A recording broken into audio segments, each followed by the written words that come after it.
爹，你看，怎么这么多的骸骨啊？哦，我听师傅说过，在几十年前，魔教十长老相约我们五岳派的高手来华山比武，到后来全都不知所踪。看来这些骸骨很可能就是他们的。师兄，你看那边。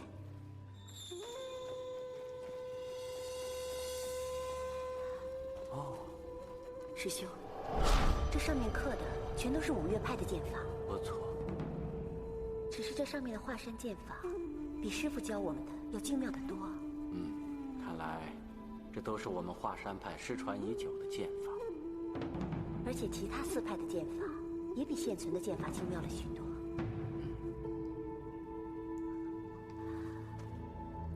师兄，你看那里。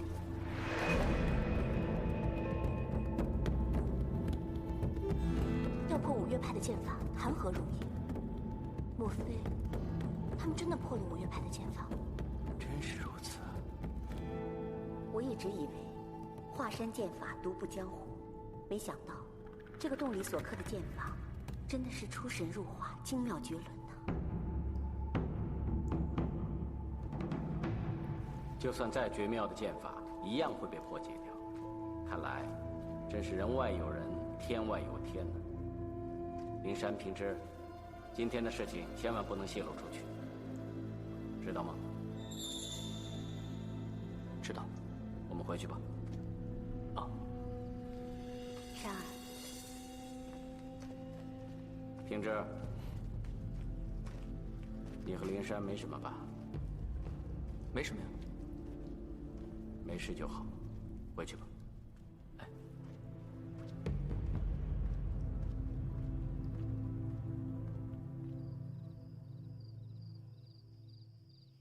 你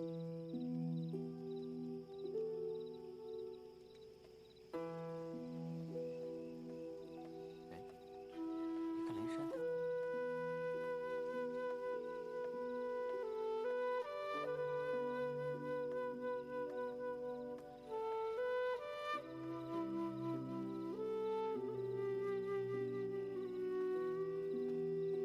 山儿，山儿，娘，爹，山儿啊，平之呢？我不知道。你看看你，都已经为人妻了，怎么还糊里糊涂的，连自己的丈夫在哪儿都不知道啊？灵山，你跟平之没事吧？没事啊，爹，你怎么会这么问呢？我是随便问问。那你们成亲之后，平之他对你好吗？爹娘，你们放心吧，平之对我一直都很好。那就好。爹。啊，对了，这么晚了，有事啊？我跟你爹有件非常重要的事情要跟你商量。什么事啊？这件事事关重大，关系着我们华山派未来的兴衰。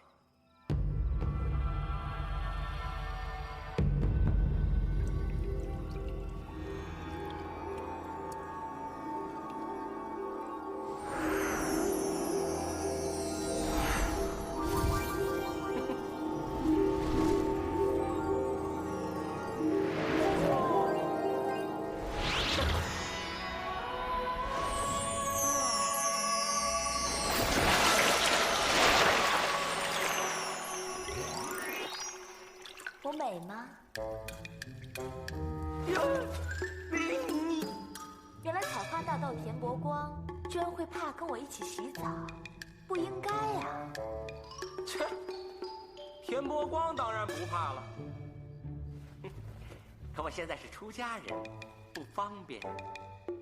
你要走我就叫人说你对我不轨，我看你还能不能留在衡山派。哎呦，我的姑奶奶，我怎么惹你了？你别害我行不行？你想怎么样？姑奶奶，怎么都行，不要让我犯色戒，不要，不要。你以为你真的很帅？啊？你以为我很喜欢你？啊？我只是想拿你当借口上嵩山。啊？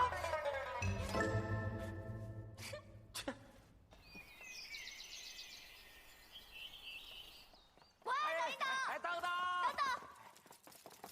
等！等！哎，你们怎么能这样就走了呢？那要不然呢？要走也要带上他呀。为什么？他是谁？你不认识吗？采花大盗田伯光。庵里那么多尼姑，万一哪个被他糟蹋了，哎，你们说什么呢？你们过意得去吗？我已经改邪归正闭嘴！了。不怕1万，就怕万一。好了好了，田兄，要不一块走吧？哦，哎，还有我，你又去干嘛？我去看着他呀。你们想想，你们都是大忙人，况且如果真的发生什么苟且之事，你们连看都不方便看，对不对？只有带上我，才是最明智的选择。走吧。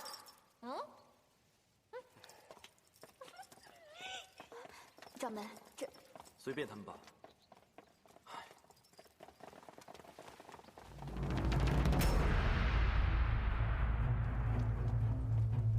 请，请。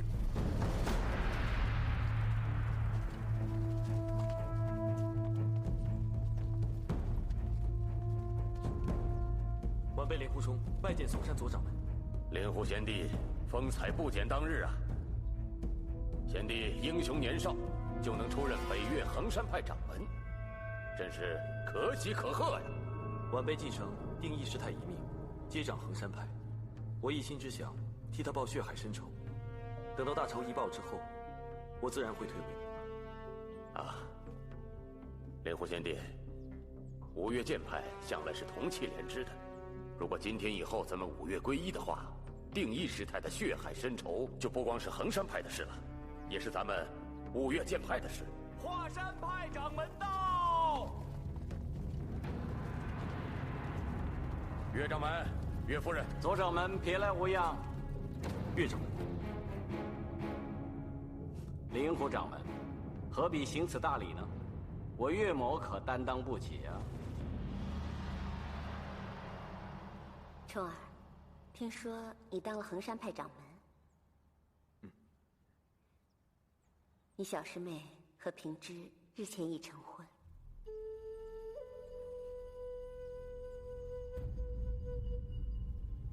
弟子知道。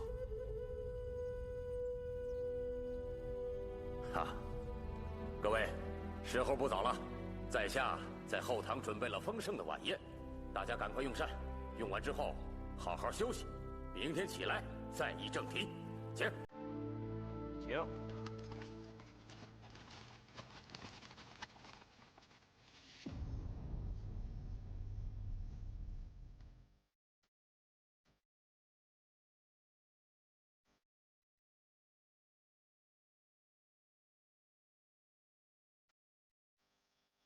这么晚了，还有兴趣出来赏月色啊？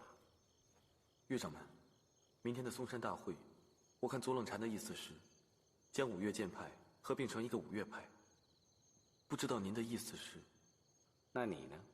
你又有什么高见？弟子认为，哎，不要再提弟子2个字了。如果你对华山仍念有旧情的话，那么就……是。您老人家的吩咐，晚辈一定遵从。其实也没什么好吩咐的，有一件事情我一定要让你明白：我们武林中人是非黑白，你就一定要分清楚。你可别怪我跟你师娘心狠，将你逐出华山，是因为你犯了武林大忌。虽然你是我们一手抚养大，同时你又是华山派的大弟子，但当时我却不得不那么做。是，师父师娘的大恩大德，弟子粉身碎骨也无以为报。哎，那天在灵鹫寺中，你我师徒2人居然兵戎相见，我当时故意使出那几招来，其实是希望你回头是岸，重返我华山派门下。但是没想到，你太固执，太令我失望了。师父，那天的灵鹫寺，是弟子不对，弟子知错了。我现在最大的愿望，就是可以重返华山门下。我也不知道你说的究竟是真是假。现在的你贵为衡山派掌门人，发号施令是何等的风光自在啊！你又何必重返我华山呢？况且以你现在的武功，我也未必再当得上你师傅了。师父，那些武功我一点都不在意。我现在最大的愿望，就是重返华山门下。从此以后，弟子会痛改前非，听从师父师娘的教诲。先起来，来。好了，这件事以后慢慢再商量吧。哦，瞧着天色也不早了，该回去休息了。好，师父，你也早点休息。嗯。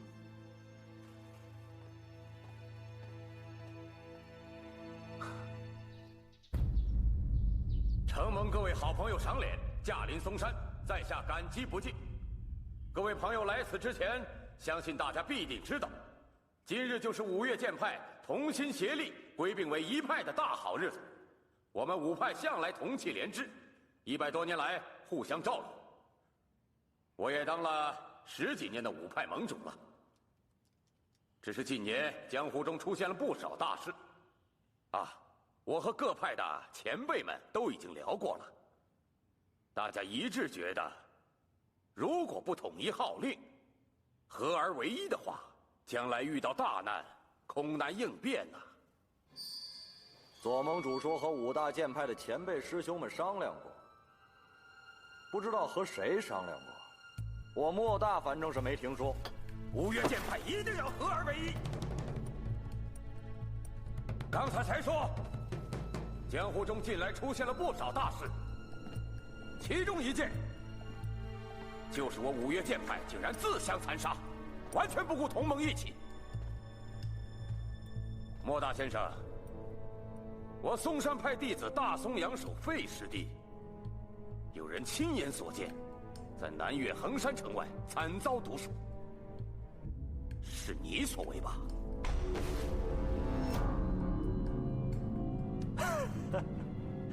左盟主说笑了，以我莫大这点微末道行，如何杀得了嵩山派的大松阳守呢？若是光明正大的打斗，你莫大还真不是我费师弟的敌手。但是暗施毒手的话，以你南岳衡山千变万化的剑法，再高的高手也难免要遭其所害。莫大先生，我们仔细查看了我费师弟的伤口，发现伤口都被刻意处理的血肉模糊，但是下手的部位可是掩饰不了的。这些不过是左盟主的妄加猜测罢了，做不得数的。我们五岳剑派合而为一，是近年来武林中最大的盛事。莫大先生，你也是一门的掌门，应该知道凡事以大局为重，私怨为小。只要有利于我们五派，个人恩怨都可以放在一边。莫大先生，你也不必太过着急。费斌是我师弟，但只要五岳剑派合而为一，咱俩也是师兄弟。死者已矣，活着的人不必再造杀孽。莫兄，你说对不对？好了，南岳衡山已经没有意义，不知道东岳泰山怎么想啊？泰山派，自从祖师爷东林道长创派以来，已经300多年，贫道无德无才，未能将泰山派发扬光大。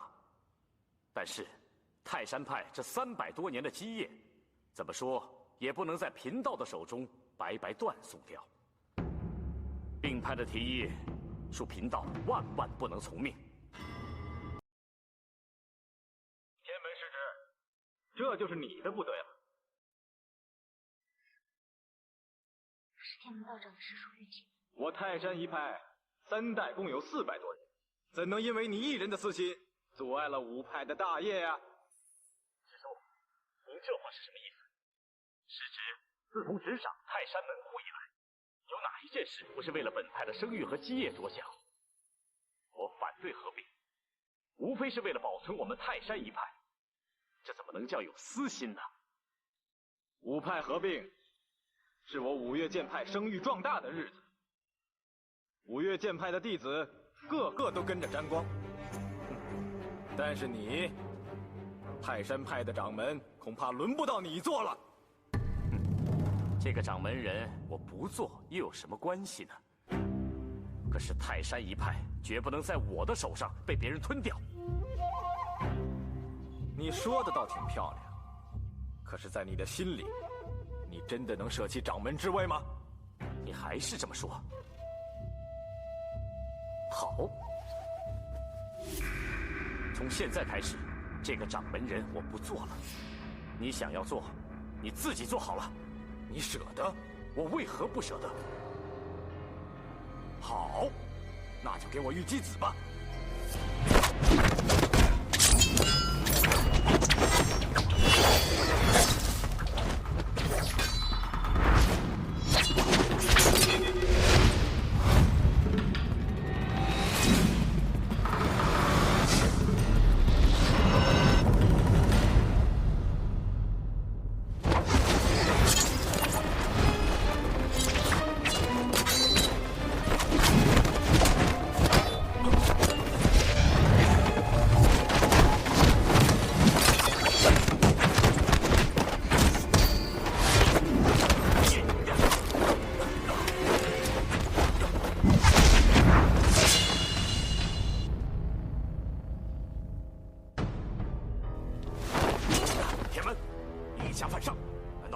戒律了吗？你也亲眼看到刚才玉姬师叔所做的一切了。不错，我的确是亲眼看到你将掌门之位传给了玉姬师叔，退位让贤是件好事。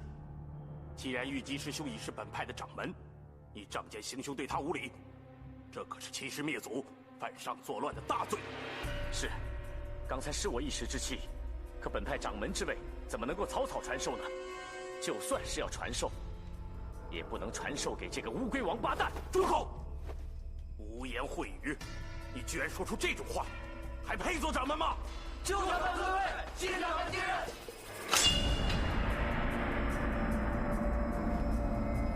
这就是东陵祖师爷留下的神兵。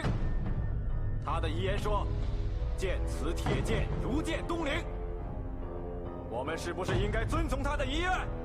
掌门说的对，掌门说的对。意图天门，犯上作乱，误属门规，应该将他擒拿发落。来人！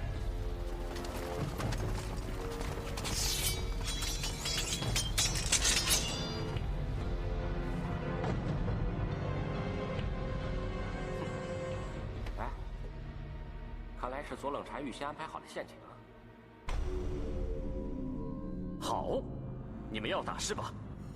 那就拼个你死我活！完了完了，这天门道人脾气暴躁，三言两语就着了玉姬子的道，他死定了。天门等人听令，本掌门令你们弃剑投降，难道你们要违背祖师爷的遗训吗？废话，你有什么资格做本派的掌门？泰山弟子听令，这件事情与你们毫无关系，只要你们弃剑归顺，本掌门一定既往不咎，否则严惩不贷。如果你敢在祖师爷的剑前立下重誓，发誓不会将祖师爷辛苦所创的泰山派淹没，我们拥护你做掌门人也没有问题。可是如果你将泰山派出卖给嵩山派，那你就是我们泰山派的千古罪人。就算你死了，也没有脸面去见祖师爷。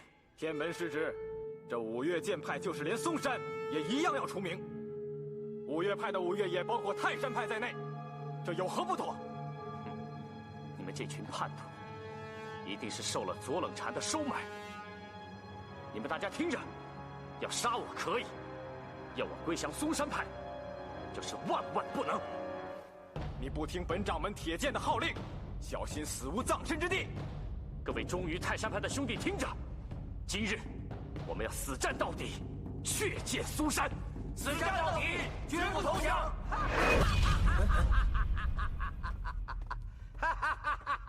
老子走遍天下，英雄好汉倒是见多了，不过像你们这样说话不算数的无赖狗熊，真是少见了。哼！你明明答应将你的掌门之位传给别人，怎么自己说过的话当放屁呀？你天门道人，我觉得你的名字应该改一改才对。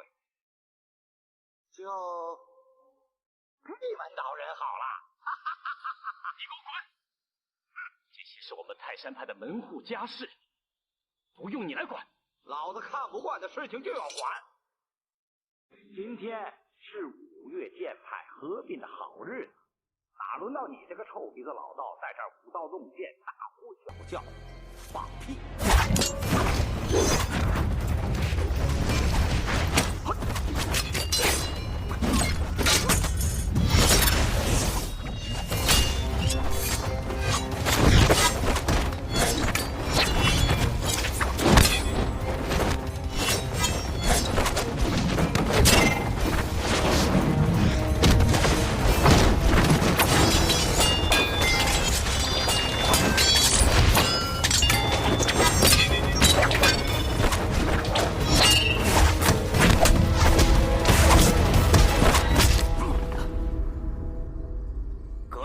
偷袭，并非英雄之辈，敢问阁下尊姓大名？哪个弟子再敢多说话，我就打你的师傅！你这狗贼，要杀便杀，不要侮辱我！你这个臭牛鼻子，这点侮辱都受不了了，还当什么掌门呢？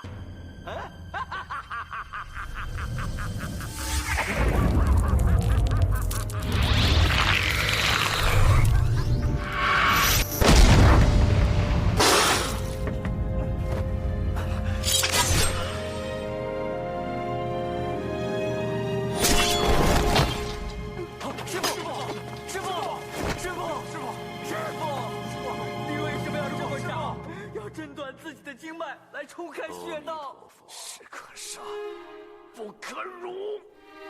师傅，师傅，师傅！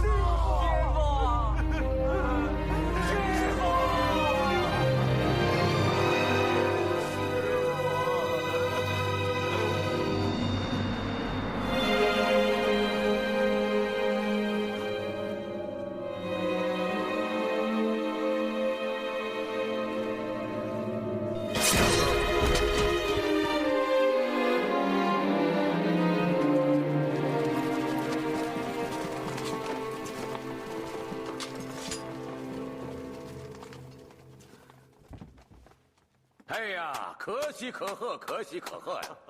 玉姬道长，恭喜你成为泰山派的新任掌门。噗，不要脸！左冷禅竟然派青海一霄来对付天门道长，哼，太不要脸了！玉姬兄，那你看对5岳剑派合并之事意下如何呀？5岳剑派合并，对于我们5派上上下下只有好处，并无坏处。只有那些私心太重、贪图名利、不顾大义的人才会反对。左盟主，在下执掌泰山门户，对于5派合并之事全心全意赞同。我泰山派一定会在左盟主领导之下发扬光大。如果5派之中有谁反对，我泰山派绝不放过。泰山派全体赞成合并，如果有人妄持异议，我们誓不罢休。誓不罢休，誓不罢休。他们怎么说的这么齐啊？他们早就练熟了，要不然怎么每个字都会说的一模一样？好了，5派之中，东岳泰山，南岳衡山，2派已经同意并派，看来还真是大势所趋啊。那既然并派，百利无一害，我嵩山派自然是紧随其后，共襄盛举。5派之中已经有3派同意了并派，不知北岳衡山意下如何？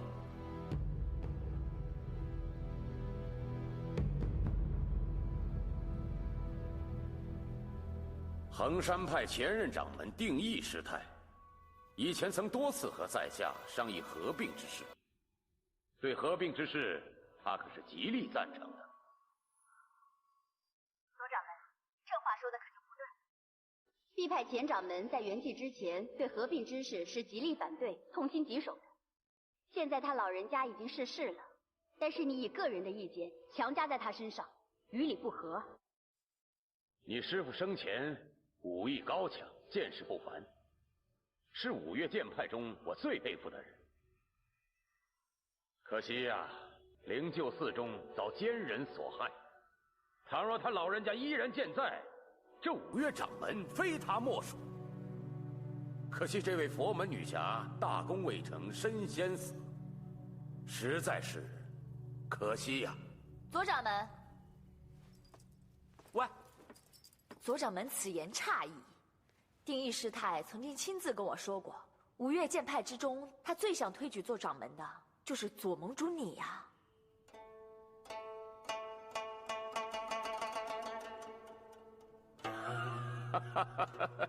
姑娘实在是抬举了。哦，左某不才，怎么能跟老前辈相提并论呢？相去甚远，相去甚远。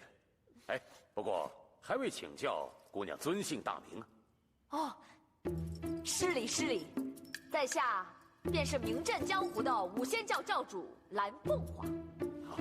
当然了，现在五仙教只有我一个人了，所以教主是我，教徒也是我。啊，久仰久仰。久仰？不知道你是久仰我武功高强，还是见识不凡呢？通通久仰。那你真是过奖了。说到武功啊，我蓝凤凰算什么呢？只不过比你左掌门高那么一点点而已。是吗？当然了，定义师太也是这么说的。定义师太还说了，如果五岳剑派一定要合并的话，那能够做掌门的人，应该就是左盟主你呀。不知道你意下如何？前辈虽然这么说，但是在下还是不敢当。你先别高兴得太早了。定义师太说了，您呢非常不错，是一位英雄人物。不过可惜他私心重，心胸窄。如果让他做了掌门，弟子们全都要受苦。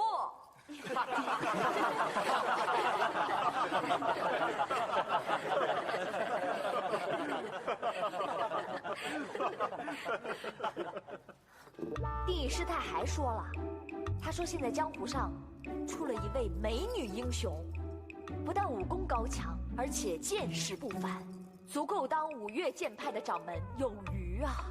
不知是哪位啊？当然是我了。定义师太说了，我呢比起灵鹫寺的方正大师，武功和见识都有所不及，但是在五岳剑派当中，我最厉害了，没人能及。只有我当了掌门，才能够光大门楣。蓝凤凰，北岳衡山定义师太说的话，有谁听到了？丑八怪，你有所不知，当日衡山在场的几十名女弟子全都听到了。一玉师姐，是不是啊？是啊，左掌门，你说我们师父赞成五派合并这些话，又有谁亲耳听到了？衡山派的各位师妹们，刚才左掌门说的话，你们有听师尊提起过吗？没有听过。我想是左掌门自己捏造出来的吧。和左掌门相比，我想两位老人家还是推崇蓝凤凰多吧。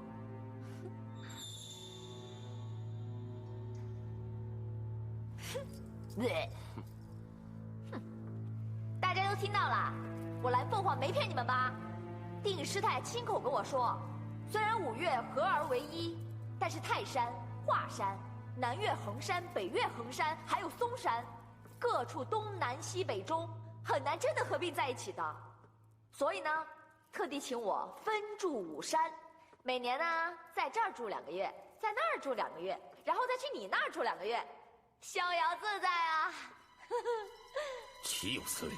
我大功告成之后，我杀了你这个贱女人，我誓不为人。哎呀，不对，我要是每天都忙于公务，那我就没有时间成亲了。不行不行，绝对不行！我决定了，5派还是不要合并了。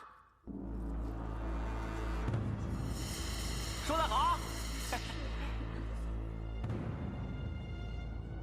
莲湖掌门，你执掌北岳衡山派门户，对旗下弟子不严加约束，任由他们在天下英雄面前胡说八道。南府，快回去。左掌门，十分抱歉啊，这位姑娘虽然心直口快，但她绝不是造谣之人。我们前任掌门定义师太所传的遗言，由她转述出来，应该会比不是本派的人转述更为可靠啊。北岳衡山派对5派合并之事是赞成了。我们衡山派并不是不赞成5派合并，只是华山派的岳掌门是在下的昔日恩师。现在我虽然已经改投别派，但恩师昔日的教诲，在下不可忘记。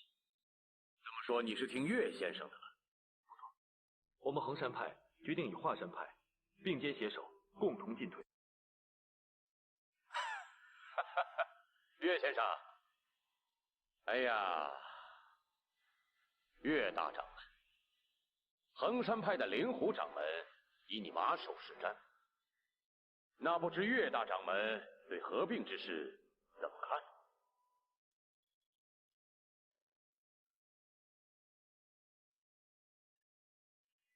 谢盟主垂询。在下也曾对这件事仔细思量过。我华山派近100年来也发生过剑宗气宗之争，当年的2宗之争残杀的惨况，我至今想起仍然觉得不寒而栗。所以我觉得，如果武林各派避除己见，那么江湖上就会少许多杀戮，英雄豪杰也不会英年早逝，更不会多一些无依无靠的孤儿寡母。善哉善哉，岳掌门的这番话真是宅心仁厚啊！武林中如果人人都像岳掌门这么想，一场腥风血雨就会消弭于无形之中。方丈您过奖了。既然历代高明人士他们都知道门派之间为祸甚大，但又为什么不想出个办法来将其铲除？在下不明白之余，也曾经苦思多年，直到最近我才恍然大悟啊，而找出了其中的关键所在。这件事也关系着武林同道的生死祸福，我现在愿意把它说出来，还希望大家指教。岳先生，您请说。岳某就发现其中最大的一个原因，就是在一个吉字和一个贱字的分别。历来有心之士往往因为操之过急，他们很想把门户派别之戒将其铲除，但却没有想到因此积重难返。各位想一想，各个门派大者数十，小者过百过千，哪个门派没有数十年、数百年甚至1000年的历史？如果想把他们一举铲除，简直是难如登天呐！那听岳掌门的意思，要消除宗派门户之别是绝不可能的了。也不是不可能。岳某已经说过了，事是有缓和急之分。只要各门各派愿意同心协力，各抒己见的话，那在下相信不出50年或者100年，那必定可能达到天下大同的目的。50年、100年，我们这所有的英雄好汉全成了白骨。就算我们有生之年看不见，又有什么好可惜的呢？正所谓前人种树，后人乘凉，我们何乐而不为呢？更何况50年到100年，那是期于大成。只要我们努力花上个10年、8年的时间，倒也可以略有小成。 10年、8年可以，等得到，那怎么进行呢？只要各门各派依照地方的远近和武功的相似度，首先大家交好，然后再进行合并。我相信用不着10年8年，大部分的门派都可以合而为一了。而我们五岳派的合并，正好可以作为他们的一个典范，更可以成为武林千古以来最大的盛举。原来华山派也赞成五岳剑派合并啊。掌门说过，咱们衡山派与华山派把手是友，如今岳不群答应，那我岂不是？听岳掌门这么一解释，我终于明白了，我们五岳合并对江湖有如此重大的意义。不错，而且我们五派合并之后，最重要的就是绝对不能跟其他的门派争一日之长短。我们并派的目的就应该着眼于西征解分这4个字上。听明白了，这么说华山派是同意合并了？当然了。还有北岳衡山的灵狐掌门，他曾经与在下有着20多年的师徒情谊。如今他虽然已离开我华山派，但他对华山的恩情始终念念不忘。他就曾经和在下说过，愿意和华山同为一派。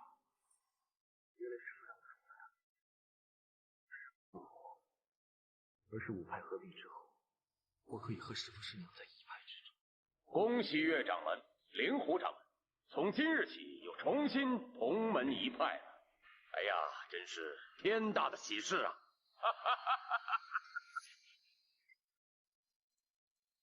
不妥不妥，这件事儿非常非常的不妥。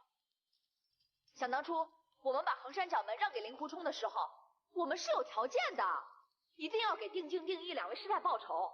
现在大仇没报，怎么能合派呢？令狐冲，你要做不好这个掌门，不如让给我吧。哎，不行，你这个女人就别在这捣乱了，赶紧给我滚下山去！我怎么了？你真是太好笑了！你们嵩山派千方百计要把五派合并，现在衡山最大的美女英雄站在这儿，你就叫我滚下去？好，我这一滚，所有衡山派的大英雄、小英雄全都跟着我一起走，到时候你就剩下4派，搞4派合并吧。我们走。哎，有话好商量啊！莲湖掌门，咱们练武之人一诺千金，你答应我岳先生要听他建议的，怎么能一走了之呢？冲儿，你我2人情同父子，你师娘更加对你不薄，难道你不想言归于好吗？师父，我怎么会不想跟你言归于好？师父赞成五派合并，我也不敢抗命。只是2位师太的血海深仇，2位师太惨死，人人都觉得可惜。只是我五岳派今日刚刚成立，所以衡山派的事就是我岳某人的事，我一定集结5派之力，全力捉拿这个凶手。冲儿，你就放心吧，就算这个真凶是5派中最顶尖的人物，我也绝对不会放过他的。如果岳掌门肯出面主持大局，为衡山2位师尊报仇，那我们衡山派上上下下都会感激万分的。好，岳某就向各位保证，3年之内，我岳某人一定查出这个真凶。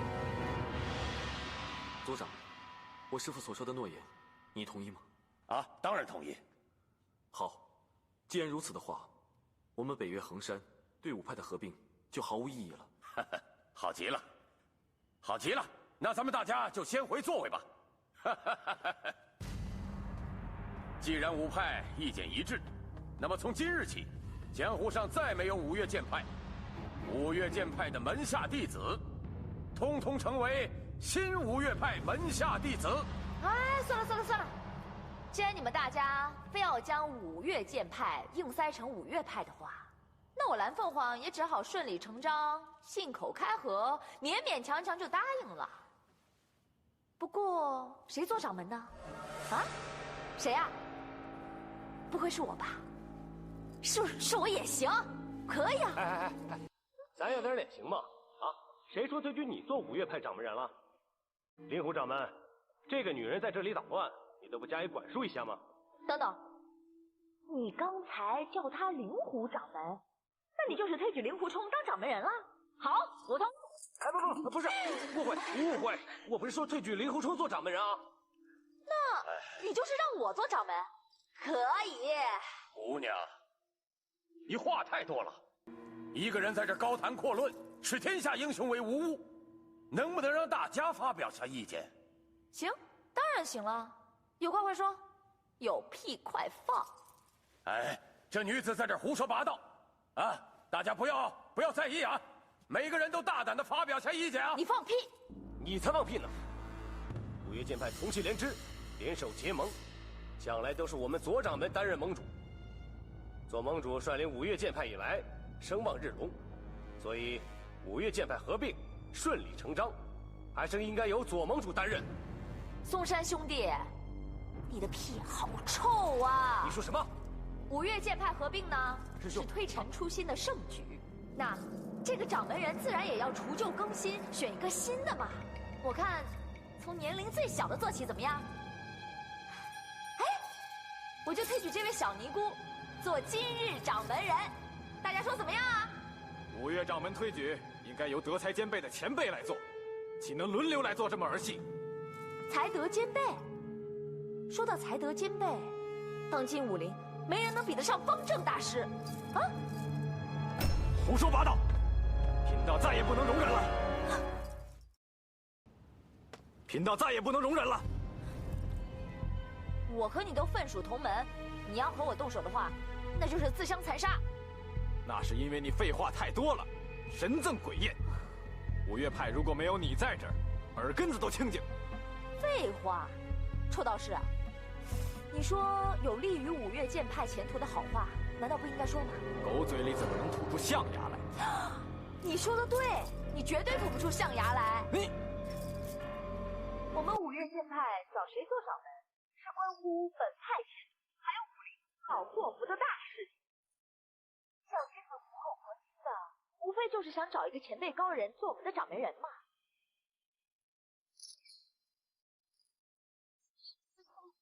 你居然想找一个给了你3000两黄金，还有4个美女的人做掌门人？岂有此理！你再敢胡说八道，我定叫你血溅当场！你已经用卑鄙的手段害死了你们派的天门道长，你还想继续害人？我差点忘了，残害同门一向是你惯用的伎俩。你再敢上前一步！我再上前一步怎么了？我还多上一步。这里是嵩山派的地方，不是你玉姬子私人的，你别乱来啊！岂有此理！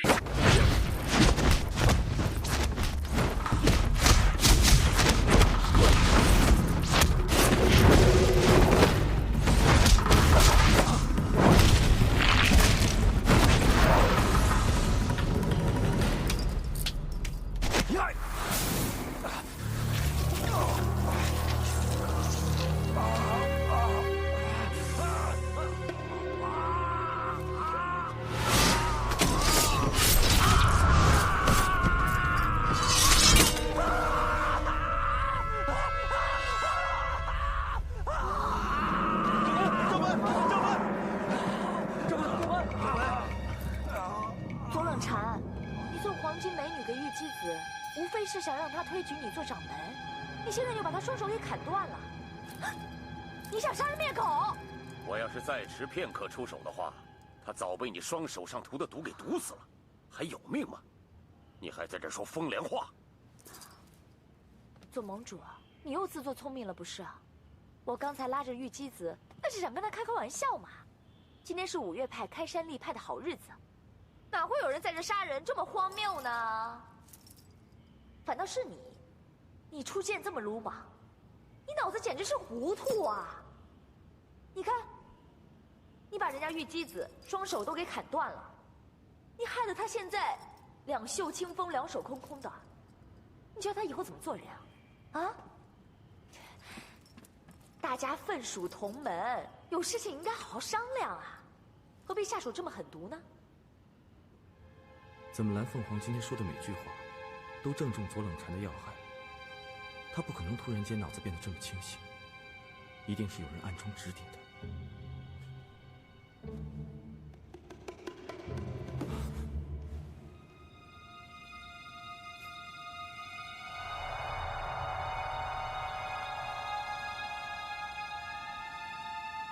左冷禅啊，左冷禅啊，你这个人不仁不义，不智不勇，不三不四，你凭什么做掌门？不过不要紧，大家不用担心。师兄，自古英雄出少年，我现在呢就推举一位剑术无双的少年英雄做掌门。你们要是有谁不服，可以跟他比比剑术。灵狐少侠，他现在是衡山派的掌门人。他和华山的岳先生呢，以前是师徒关系。他和南岳衡山的莫大先生呢，又是好朋友。哎，那至于泰山那帮道士呢，相信多半也不是蠢材吧，自然是拥护的多，反对的少。那现在5派之中，已经有3派都赞成了。5岳剑派，应该人人都用剑吧？那自然是谁的剑术高，就应该谁做掌门。我说的没错吧？左冷禅，你要是不服的话，可以跟令狐冲比比剑术，这就叫比剑夺帅。好啊！哎，来，比剑夺帅，比剑夺帅，比剑夺帅，比剑夺帅。明日左某准时在此恭候大驾。我倒要看看谁才能够技压群雄，夺取掌门。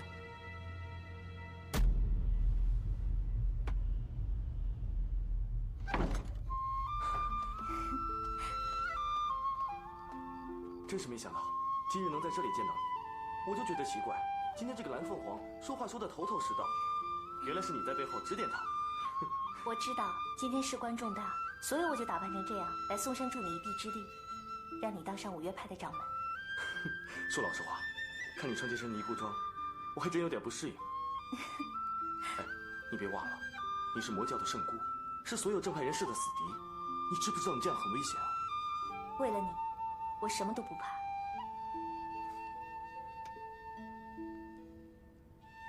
你知道吗？这些日子，我很想你。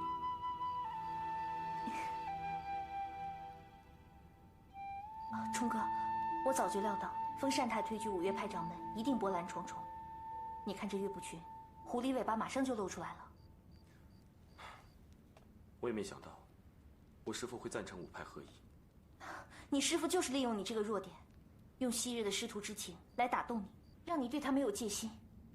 其实岳不群比左冷禅更有心机，左冷禅只不过是个小人，而岳不群却是伪君子。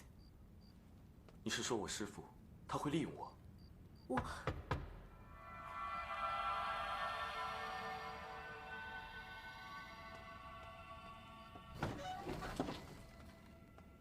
师父，师娘。我们能进去吗？当然可以，请进。冲儿啊，我知道你可能对今日之事有些误会，所以我们来是想跟你解释一下。你可能认为我是想利用你登上5岳掌门之位，你错了。其实我有逼不得已的苦衷啊。是啊，冲儿，目前的情况你也应该看得很清楚。莫大先生被左冷禅用废兵之死威胁着，而泰山派上下也被左冷禅给收买了。再加上嵩山派的势力，也就是说5岳派合并已成定局。不错，在当时那种情况之下，我也只能将计就计。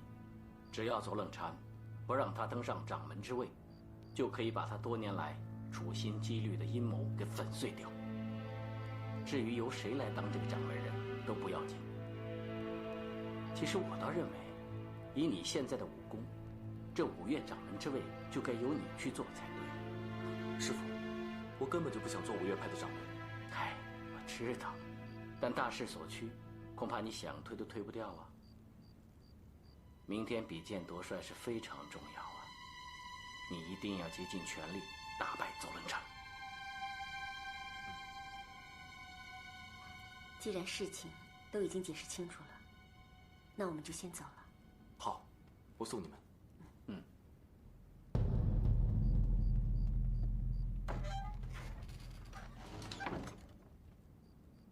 你相信他说的话吗？可是我师父说的都是事实。我不相信。莹莹，我知道你关心我，可是你也不需要那么多疑吧？那好吧，那你要答应我，明天全力以赴，坐上5岳派掌门。放心吧，我会的。各位，五派得以合并，有赖各位的鼎力支持。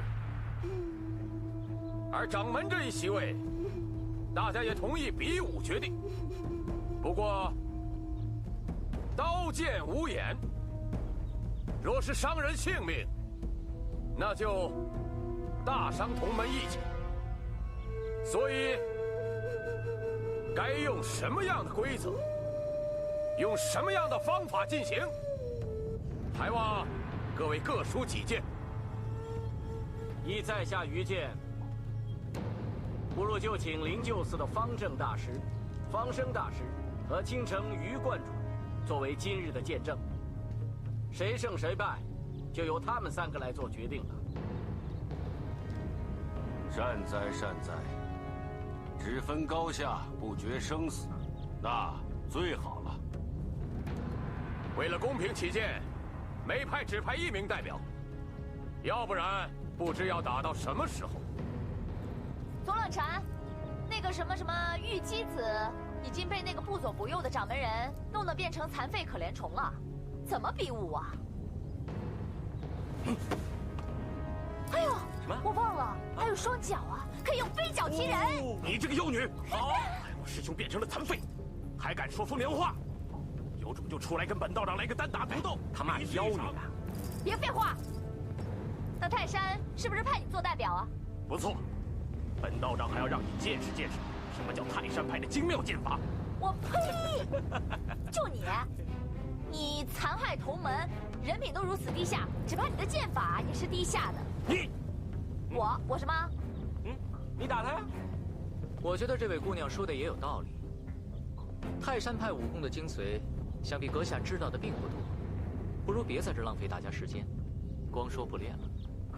阁下真是大言不惭，一定是对 B 派的武功了如指掌了。泰山派的武功博大精深，我想不会是你这种残害同门的卑鄙小人所能领会得到的。秉之，不得无礼。岳掌门，这就是你教出来的好徒弟、好女婿，竟然连泰山派的武学都不放在眼里，在此胡乱批评。道长，你怎么知道他是在胡乱批评呢？那好，我就用泰山派的功夫来会会你的高招。哼，贵派的武学，玉庆子一向十分佩服，但是想不到，这华山派的人，居然会用泰山派的剑法，啊！这我可是第一次听说。我爹要做五岳派的掌门人，自然要对每一派的武功都了如指掌，否则，就算是技压群雄，也不能算是真正的五岳派掌门呢。岳不群也想做五岳派掌门，那还用说？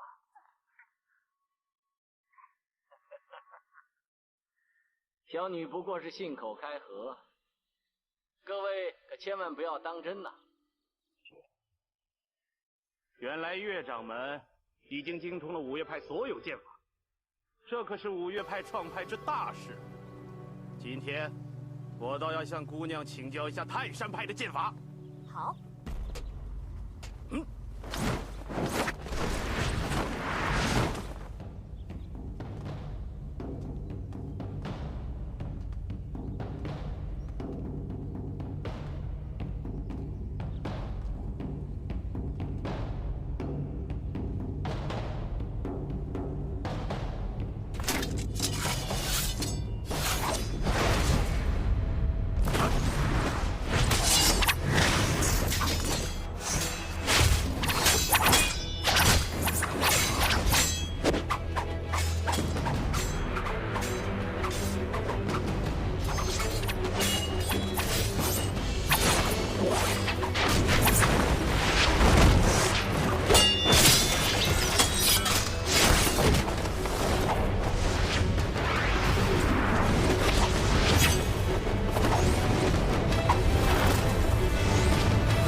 施主，施主，慢点，施主。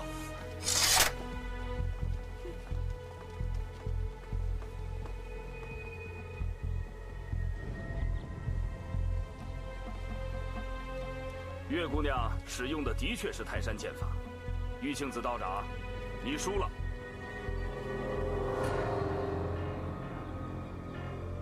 冲哥，这几招泰山剑法是你教他的吗？我知道，石洞里的秘密终于被他们发现了，他们所有的招式都是从石洞里学来的。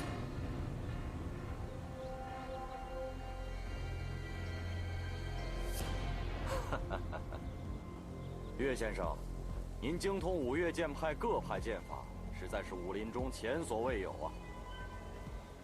莫大先生过奖，岳某真是愧不敢当。岳先生，莫大潜心研修本门剑法多年，有很多不明白之处，还望岳先生不吝赐教。莫师伯，侄女胡乱学了几招南岳衡山派的剑法，想请教莫师伯。 还望师伯手下多留情啊！好，好，自古英雄出少年啊！要是侄女打不过师伯，再由我爹爹下场，可好？好，请。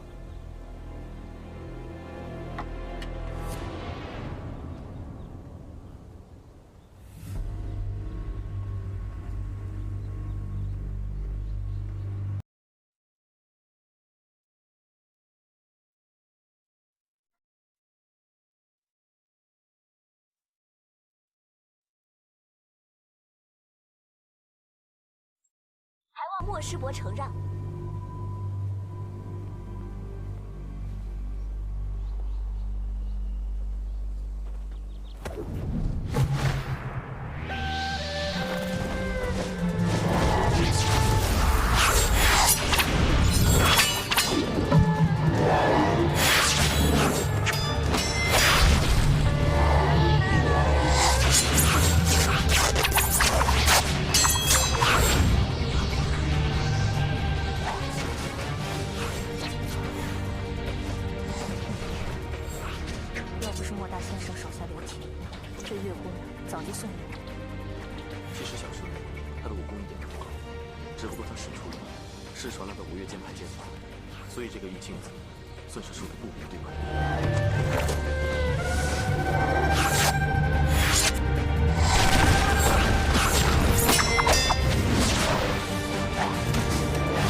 只不过他们当时用的是铜锤，小师妹用原石来代替。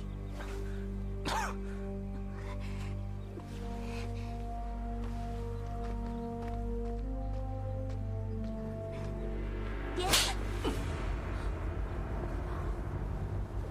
爹，人家莫师伯分明是让着你，居然敢将莫师伯打伤！莫师兄。 小女不知轻重，将您打伤，还请莫师兄多多见谅。将门虎女，果然不凡。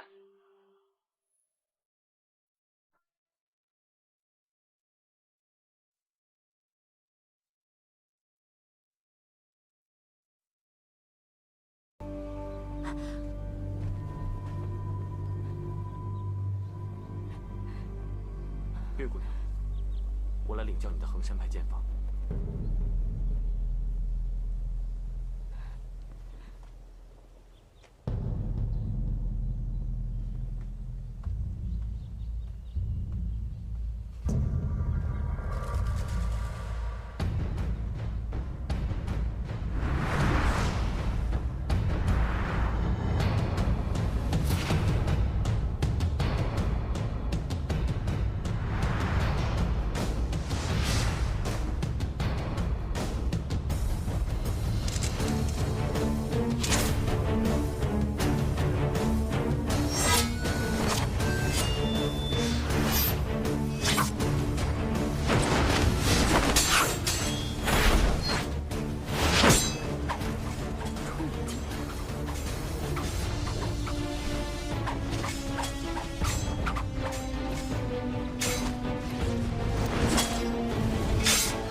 好狠毒的女子！别说了，快点把她扶过去！啊，对，来，这样走。来，坐这。拿止血药。好。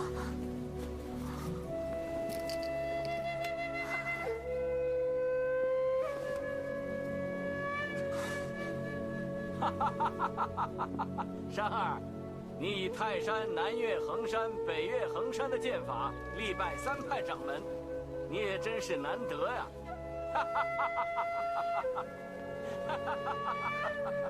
不知他性命如何，只要他能不死，我便。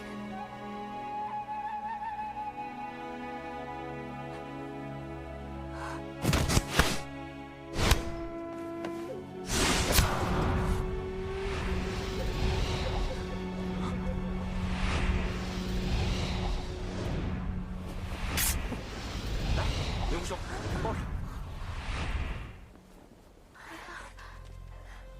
天助我也！本来我之所惧，不过就是令狐冲这个后生小子。如今他自甘伤于小姑娘剑下，则5月中再无可虑之敌。原以为华山派以紫霞气功闻名，今日方知华山一派在岳先生的精心钻研之下，连衡山、泰山、衡山诸派剑法也都通晓，不但通晓，而且精绝，实在令人赞叹不已。这5岳派掌门一席，只怕是要……岳姑娘以一身而能精通我5岳之4派剑法，实属稀奇可贵。倘若再以嵩山剑法赢了我手中长剑，我们当以岳先生为掌门。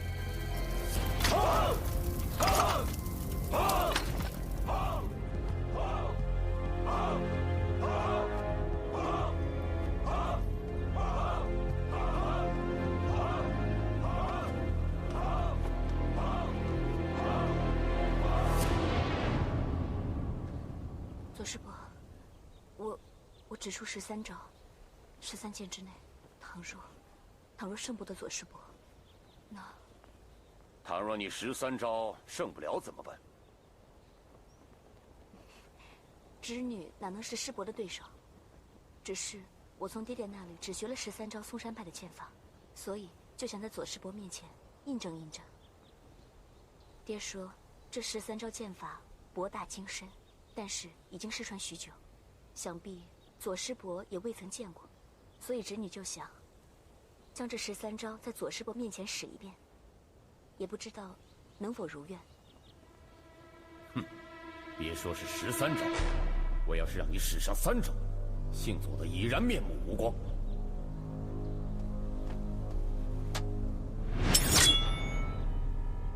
请吧。这是什么武功？爹爹可没教过。算了，事已至此，怕也没有用。左师伯，还望你手下留情，侄女献丑了。什么招数？想把4个正派17种剑法之中，4个没有1招比得上，这可奇了。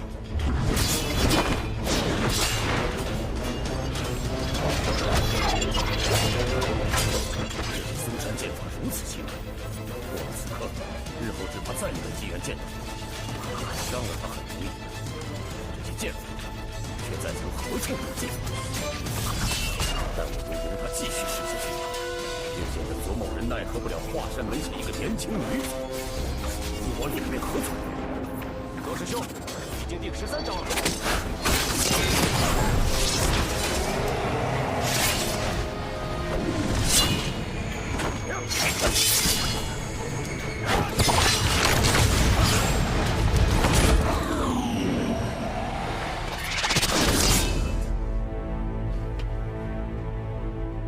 多谢左师伯承让，让侄女在你面前班门弄斧，使了13招嵩山派的剑法。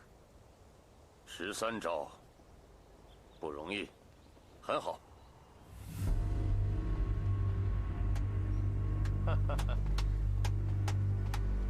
各位，刚才大家都看见了吧？左掌门神功盖世，而且雅量高致，博大能容。这位岳大小姐学得了我们嵩山派的一些剑法，便在她老人家面前妄自卖弄。左掌门只等她技穷，这才一击而将之制服，足见武学之道，贵精不贵多。无论哪一门哪一派的功夫，只要练到了登峰造极之境，皆能在武林中悄然的自立。刚才这位岳大小姐仗着自己的一点小聪明，当别的门派同道练剑之时，暗中的窥看，偷学到了一些皮毛，便自称是精通五岳剑派的各派剑法。其实啊，每门每派的剑法都有各自秘传的师门心法，仅学到一些招式的外形，又如何能说到精通二字？偷学别派的武功，乃是武林大忌呀！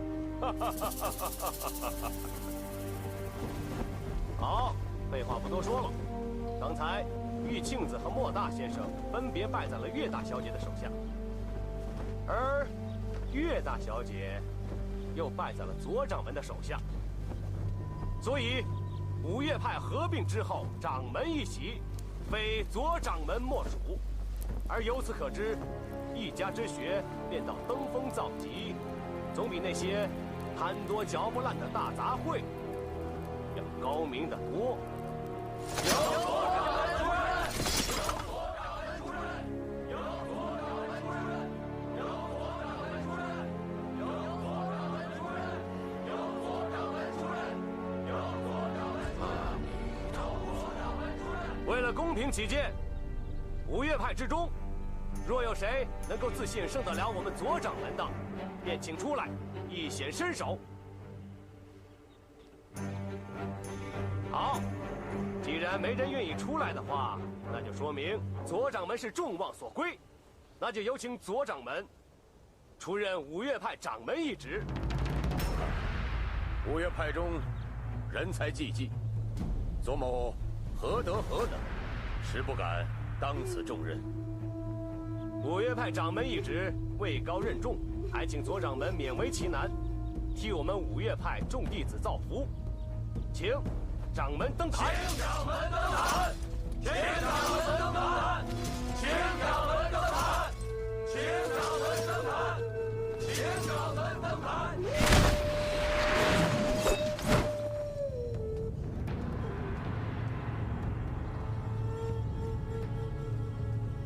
继承各位推爱，左某若再不答应担此重任，倒显得过于保身自爱，不肯为武林同道出力了。左师伯，你震断了我的长剑，就这样便算是五岳派的掌门人了吗？天下英雄在此，大伙说好了比剑夺帅。若岳小姐能震断我左某长剑，大伙儿奉岳小姐为五岳掌门。要胜左师伯，侄女自然无此能耐。不过，在五岳派中，武功比左师伯高的人，未必没有。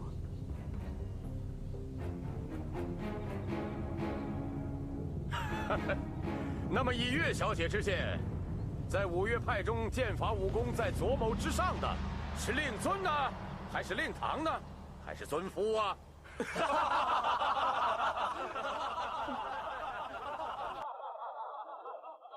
我夫婿是晚辈，他的武功跟左师伯相比，自然是要稍逊一些。而我娘跟您相比起来，可以说是旗鼓相当。至于我爹，想来他的剑法跟左师伯相比，还要稍稍高明一点。岳先生，令爱对阁下的武功倒是推崇的很呐。小女口没遮拦，左师兄千万不要当真。岳某的武功比起方正大师、方生大师，还有其他五岳派的高手，可以说是望尘莫及啊。那比起来，在下是略胜一筹喽。不敢。其实嵩山派和华山派的武功，大家都各有所长。在下也一直很想跟左盟主讨教，只是今天的五岳派刚刚成立，连新的盟主都还没有选出来呢。如果岳某人在这个时候和左盟主切磋武艺的话，那么天下英雄就会认为我岳某人有心想夺掌门人这个位置，那岂不是让天下人耻笑了吗？岳兄，只要能胜得了我手中长剑，这五岳掌门之位就是岳兄你做了。不，武功高的未必品格也高，就算岳某的品格高过左师兄你，也未必高过在座其他的五岳派高手。岳兄江湖人称君子剑，君子二字人所共知，至于剑法嘛，却是耳闻者多。今天就请岳兄在此露一手，也好让我们大伙儿开开眼。岳掌门，满口仁义是没用的，拿点行动出来吧！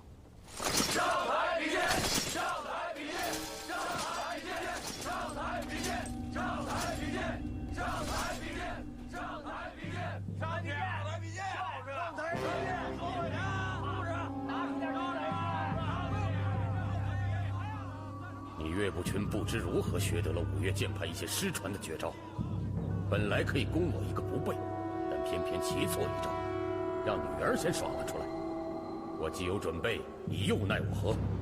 今日若不当着天下豪杰的面前，将你这伪君子打得从此抬不起头，我这五岳剑派掌门又如何能坐得安稳？上台比剑！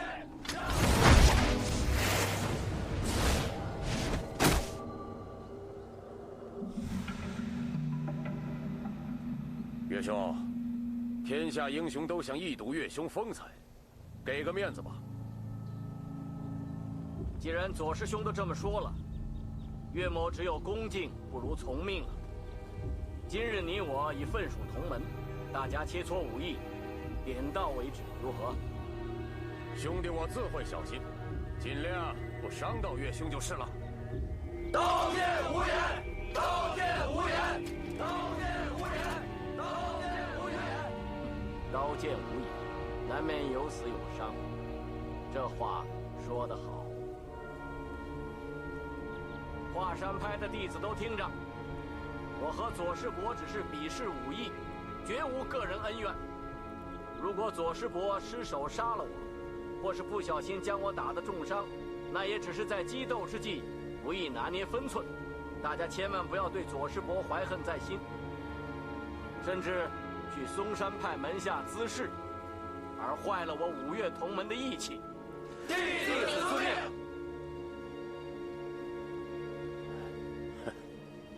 岳先生深明大义，以本派义气为重，那是最好不过。我们五派合一本来就是件十分艰难的大事，倘若因为你我论剑较技而伤了和气，让五岳派的同门大动干戈的话，这岂不是与我们并派的目的背道而驰了吗？好，很好，此人已心生怯意，我正好趁势将他一举制服。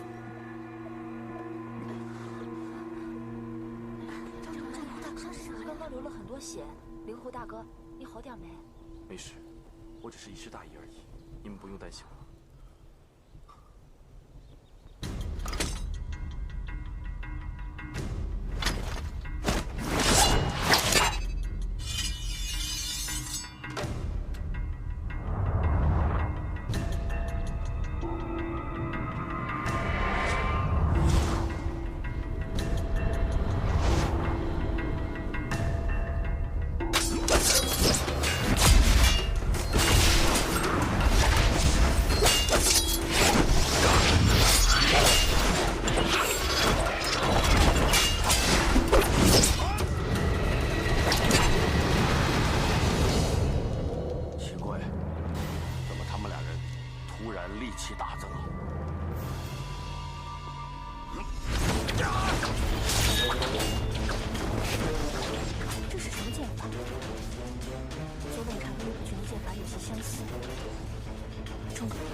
在已经残废了。刚才我就说过，刀剑无眼，所以左师兄可别怪我。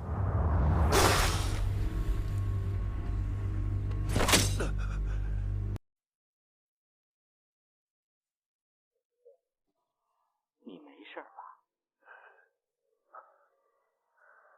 左师兄，你的辟邪剑法练得不错。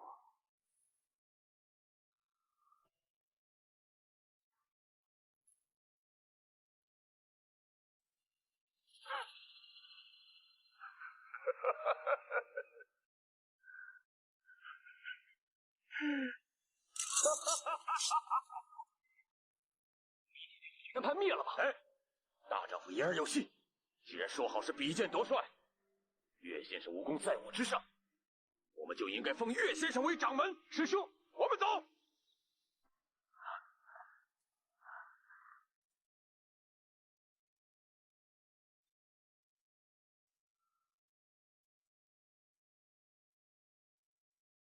在下和左师兄比试武艺，原本大家说好点到为止，但是左师兄的武功实在太高了，在下在危急之际为求自保，因此失了分寸，而将左师兄的双眼打瞎，在下心头觉得十分的不安。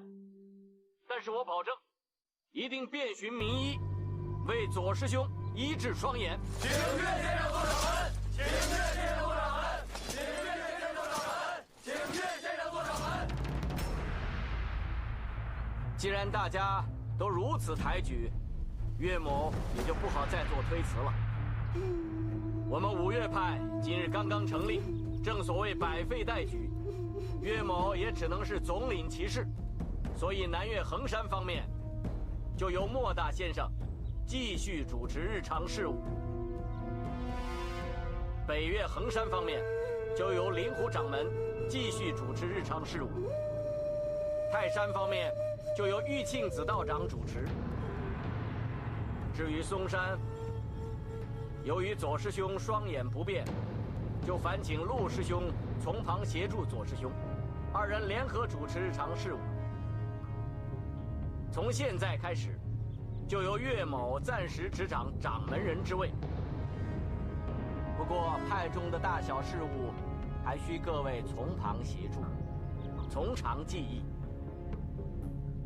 现在天色已晚，我想大家都已经累了吧，请到嵩山本院休息。岳某将设下盛宴，款待各位。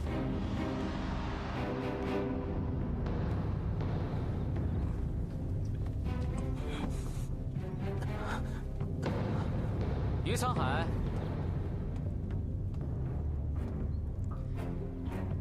今晚3更，我在这里等你。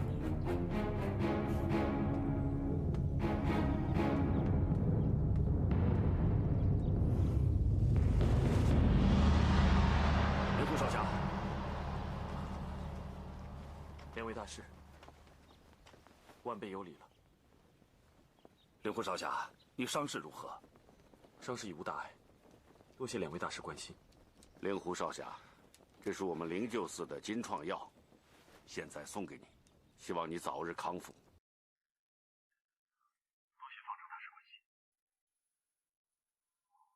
本座明白少侠的心，既然事已至此，少侠无需自责。灵狐少侠，所谓人心难测，害人之心虽然不可有，但是防人之心不可无。以后你要小心一点。伪君子往往比真小人还要可怕。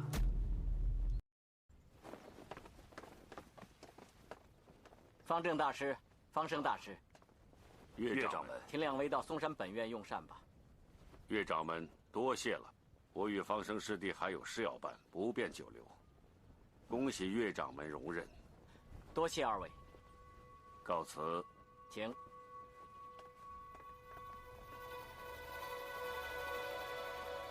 冲儿，你的伤没事吧？放心吧，师娘，没事的。不如你就留在嵩山本院疗伤吧，这样也可以给你师娘叙叙旧啊。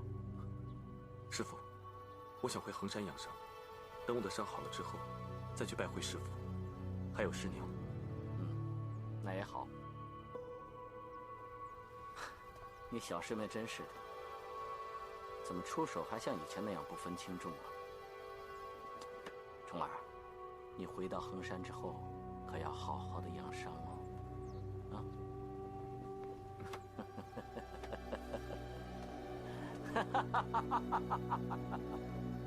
好好养伤。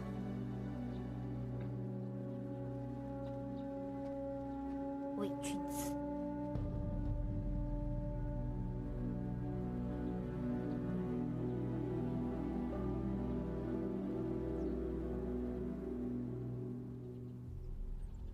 你的伤好些了吗？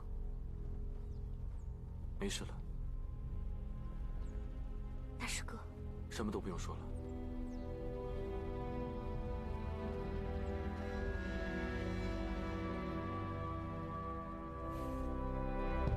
灵山，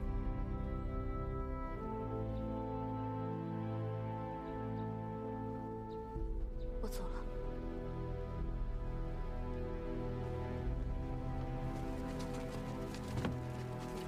掌门，我们现在是马上下山，还是留在这里住宿？我们先在这儿住一晚，明天一早下山。我暂时不想看到嵩山、华山两派的人。好啊，我们也是这么想的。哎，既然没事了，那我先走了。各位，后会有期。我也走了，自己保重。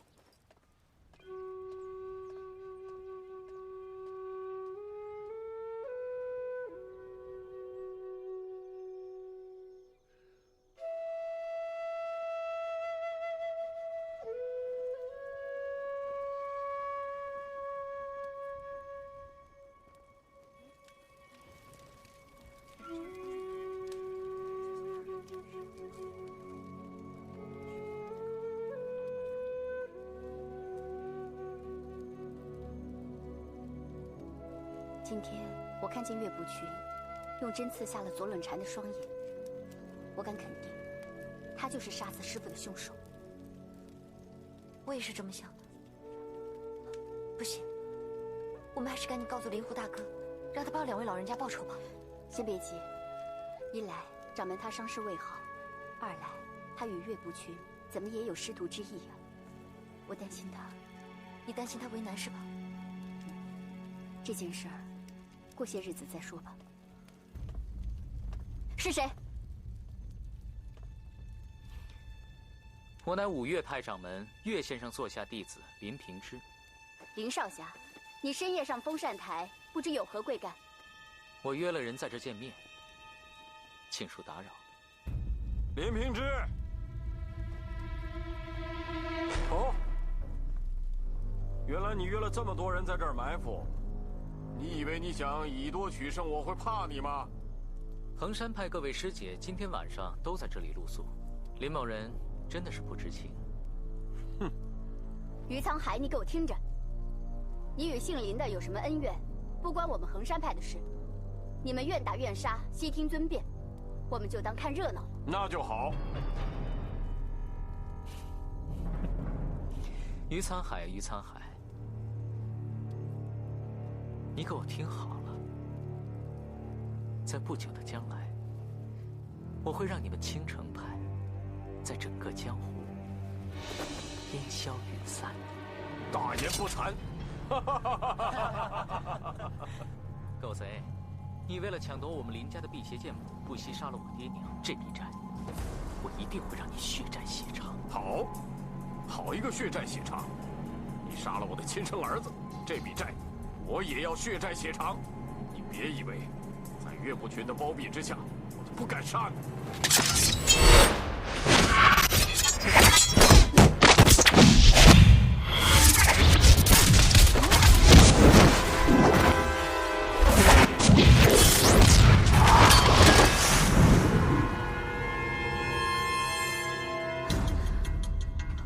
于沧海，我今天不杀你，我要你亲眼看着你的死期一天一天的到来。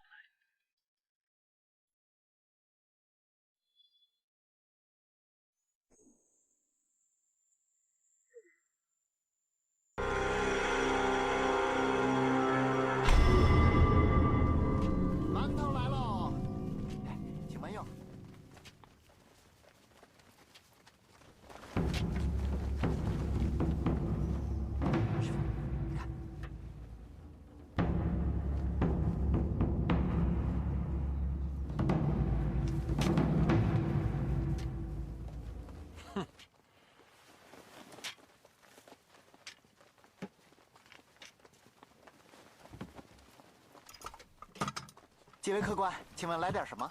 给我们一些馒头，还有一些素菜。哎，好嘞。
冲哥，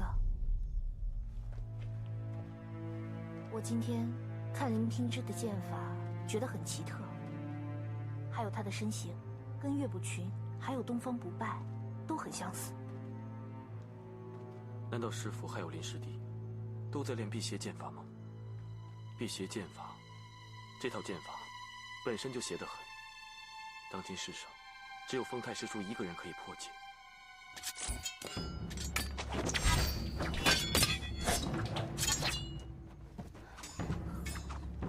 这样，你们在这等着，依琳跟我去看看。哦，好。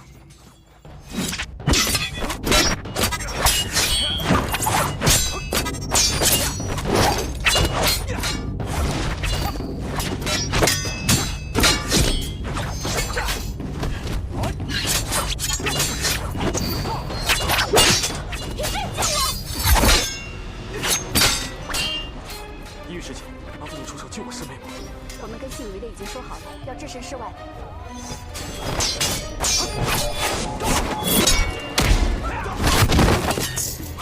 小师妹。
我们走啊。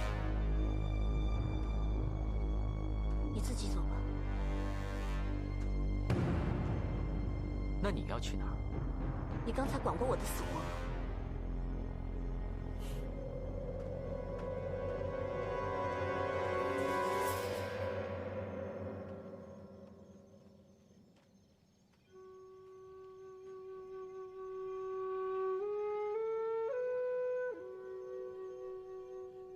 小师妹，你没事吧？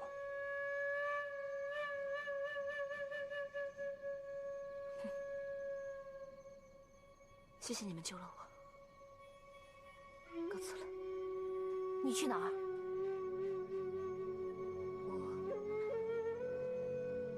我去嵩山找我爹。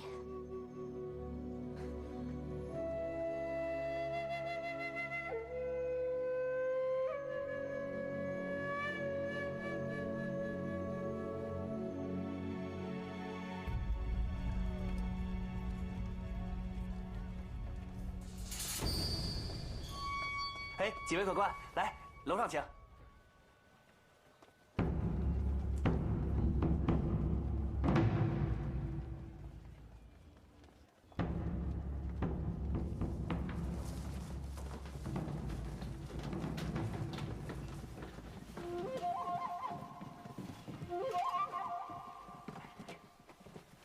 请问几位客官要吃点什么呀？给我们来些素菜。好嘞。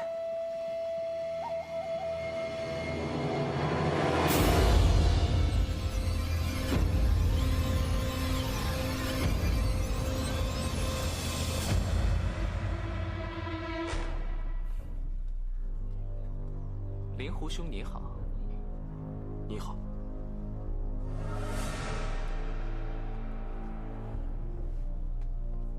小二，哎，来了，请坐吧，客官。你这位灵师弟身上怎么涂了那么多香料？哎，好嘞，您稍等啊。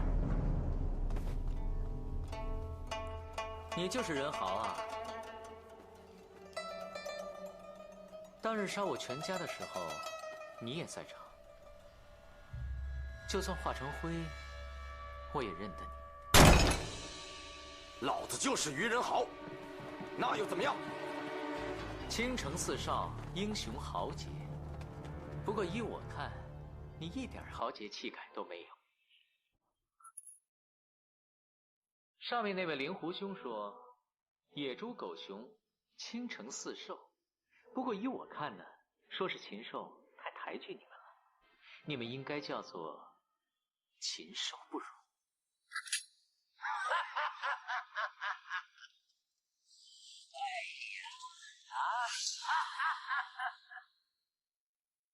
这么多的朋友都在吗？啊？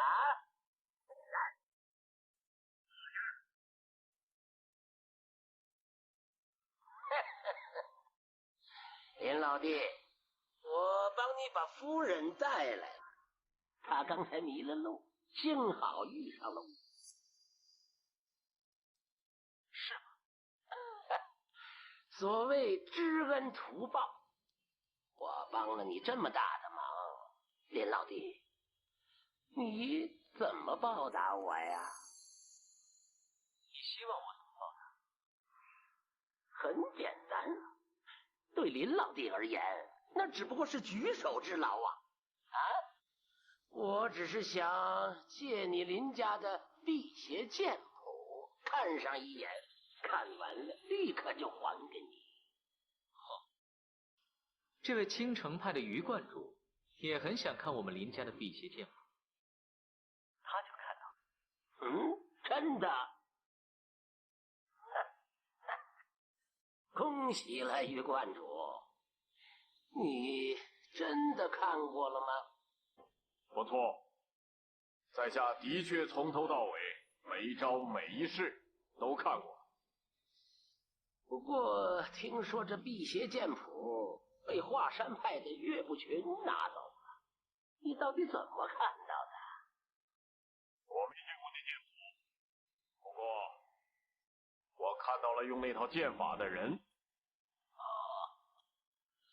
听说辟邪剑谱有真有假，林远图的后人就学了一套假的辟邪剑谱，那些个三脚猫的功夫，用起来简直是个笑话。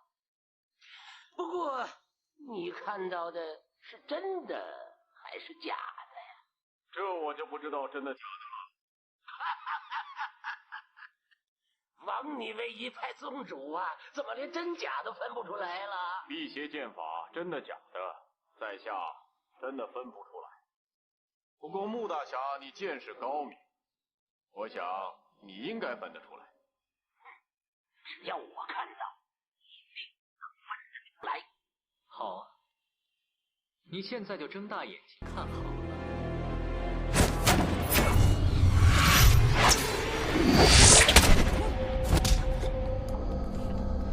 现在你见识到我们林家的辟邪剑法了吧？小子，不要乱来！你夫人还在我的手上。枉你还是成名多年的江湖人物，竟然无耻到这个地步！如果你现在不想死的话，就给我跪下，磕3个响头，叫我3声爷爷。我或许可以让你多活1年，1年后我再来找你。你说你这小子啊！当日在衡山城，你扮成驼背，向我磕头，叫我爷爷，要你爷爷我教你武功。爷爷不教你的武功，你转身就投到了岳不群的门下，终于让你骗到这个老婆了。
平之，恭喜你大仇得报。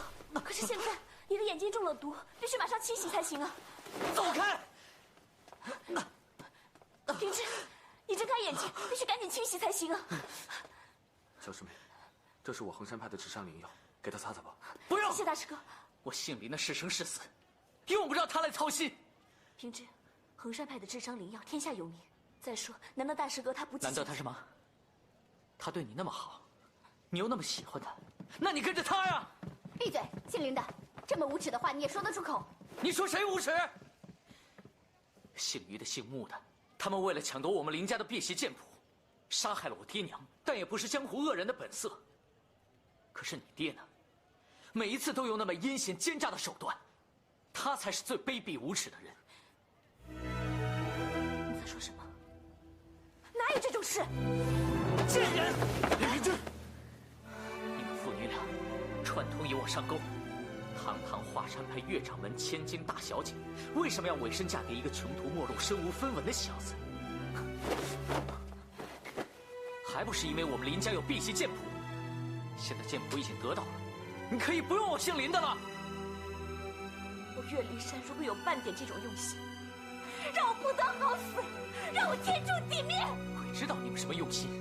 你们父女俩没有一个是好东西。无论你怎样想，你将来自会知道。平之，我们回华山去吧。回去我替你疗伤，不管会变成什么样，不管你的眼睛能不能治好，我岳灵珊对你的心都和以前一样，不会有任何丝毫的改变。如果我对你三心二意的话，那就让我比于沧海死得更惨。我告诉你，不要再对我花言巧语，我不会再相信你了。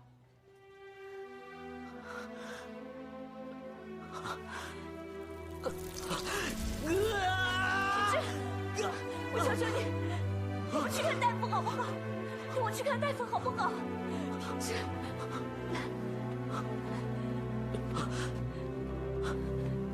小心。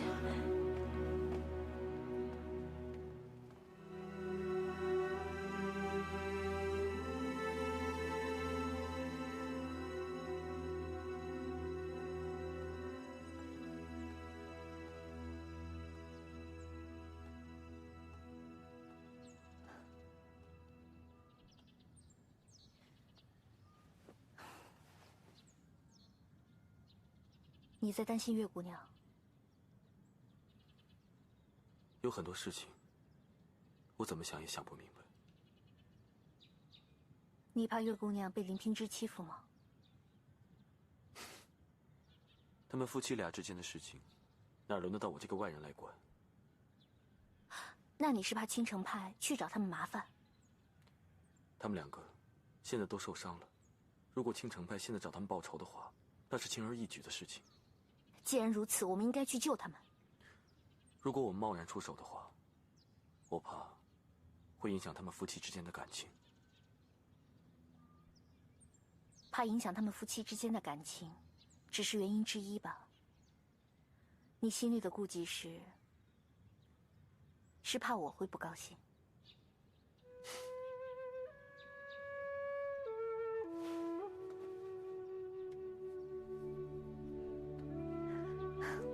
别这么想，我怎么会不高兴呢？这样吧，明天一早我们就赶路，跟在他们后面，暗中保护他们。如果他们有危险，我们马上出手相救，好吗？好。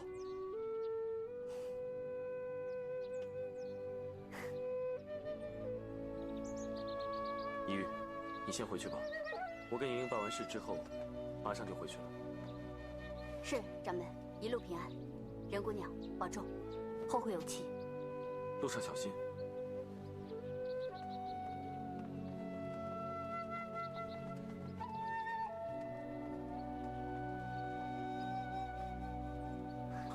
走吧。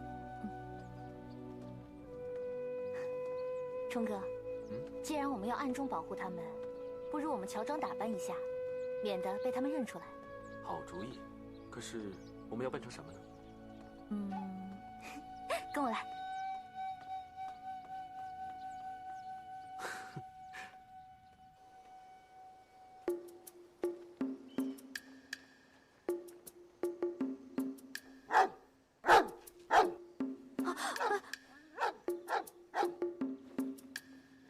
老爷，去外面看看，是不是黄鼠狼进来偷鸡了？大黑在叫呢。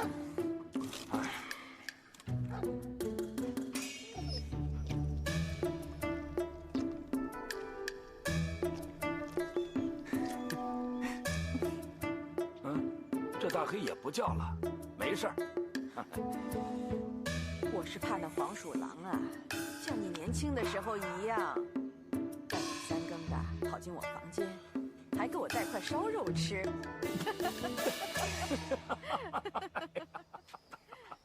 那婆婆说你呢？说你呢？你还笑？那晚你可风流了，还都有了身孕，让我爹知道了，打了我个半死。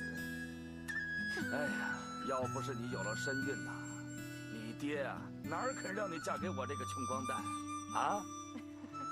哎，这一眨眼都10几年过去了，你看，这孩子都长那么大了，嘿嘿。哎呀，总算熬过来了。来，喝一杯。你喝吧。好。嘿嘿。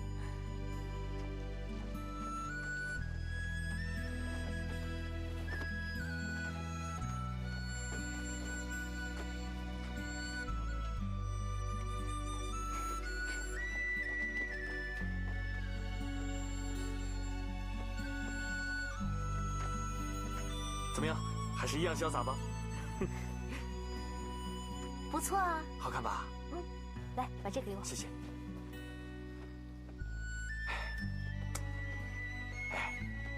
我觉得我们两个看来看去都不像一对兄妹。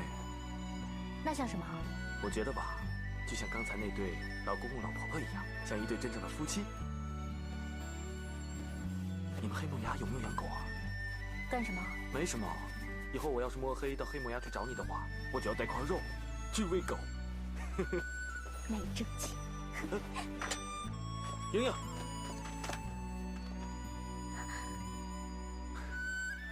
我是说真的，你为了我连性命都可以不要，我是真心想跟你生活在一起的。你想，如果我们可以避开武林中的腥风血雨，像神仙一般的生活，那就好了。我觉得这样很好啊。我很开心，最起码我知道你心里只有我。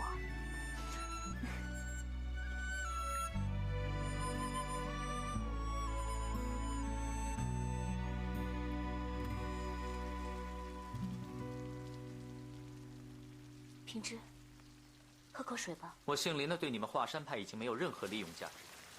你走。我不知道，你为什么总是怀疑我爹？想谋夺你林家的辟邪剑谱。算来，当年你刚入华山派的时候，并没有什么辟邪剑谱。我们对你，怎么会是别有用心呢？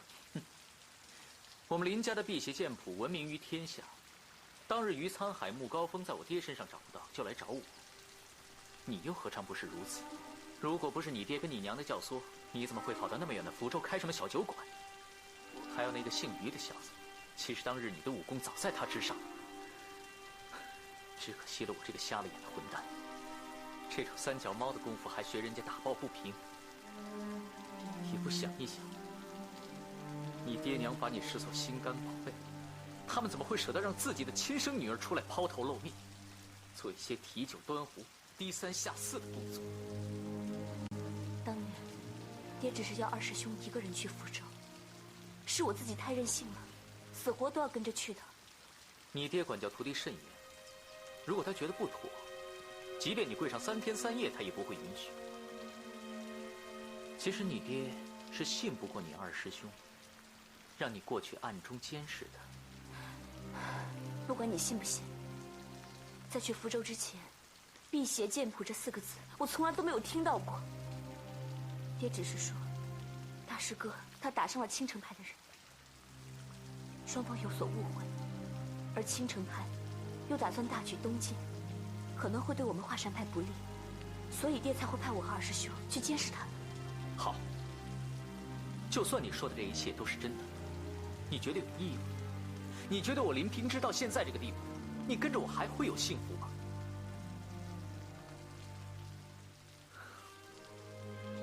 你我虽有夫妻之名，却无夫妻之实。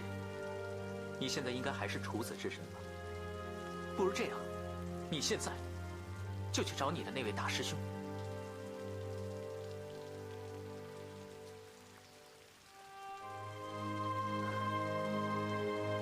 平之，我对你的用心是怎么样的？你难道现在还不明白吗？我对大师哥就像是亲哥哥一样，就像是亲哥哥一样的敬重。自从你进入了华山之后，我日夜思念的只有你一个。我对你的心意是不会有任何改变的。不管你去哪儿，我都跟着你。你确定你说的是真的？真的。我将来变成什么样子，你确定都跟着我？不管你将来变成什么样子，我都跟着你。我早就打定好了主意，这一生一世都要跟你在一起。不管你的眼睛能不能治好，我都会陪在你的身边照顾你，直到我死，绝不后悔。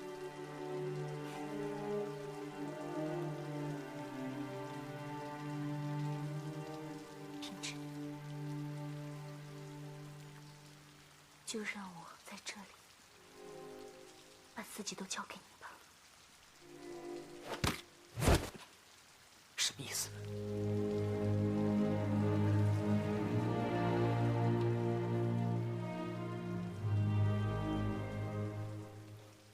意思是，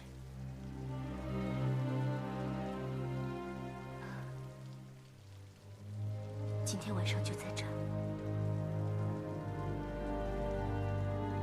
让我们洞房花烛。从今以后，让我们做一对真正的夫妻。够了！你走，平之，平之，你不要你可怜我，走啊！你恨我，你恨我，对不对？从我们成亲的第3天，我就知道你恨我。可是你既然恨我，那你干嘛还要跟我成亲呢？不恨你不恨我，那为什么白天当着爹娘，你对我温柔体贴，可是到了晚上，一关上门，你就对我不理不睬？爹娘问过我几次，你对我怎么样？我都告诉他们你对我很好。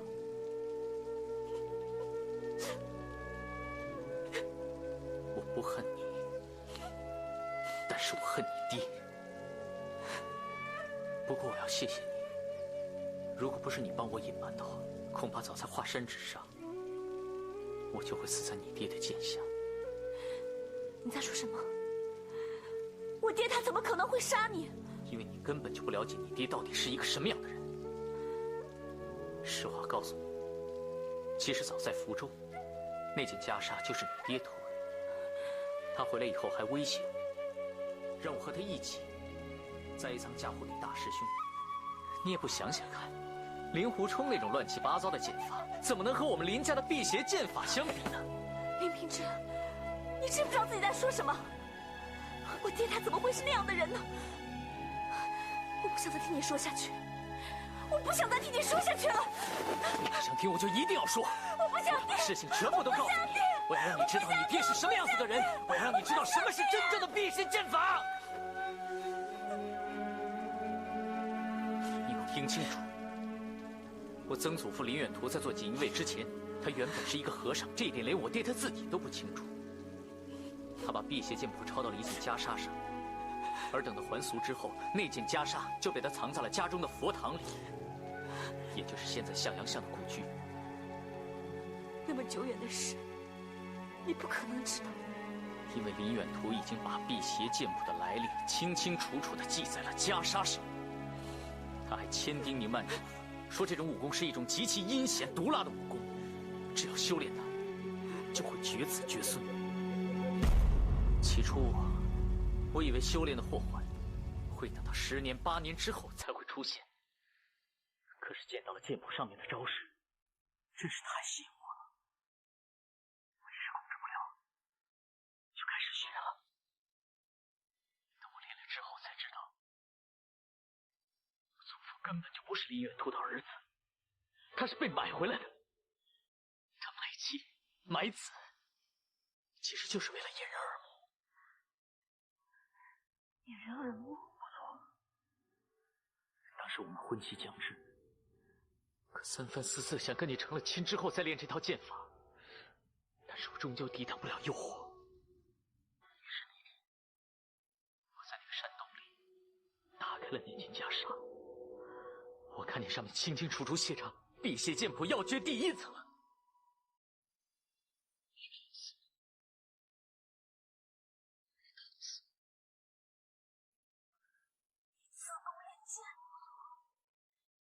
辟邪剑法是主练内功的心法，如果我不自宫的话，我就会走火入魔，就会欲火焚身，就会全身将瘫而死。远图公当年为了掩人耳目，假装娶妻生子，跟我成亲，也是为了掩人耳目。不错，不过我只是为了掩你爹一个人的耳目。你现在知晓了，是不是很恨我？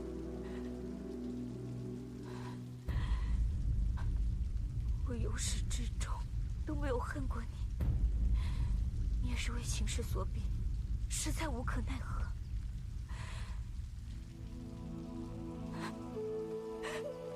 怎么说，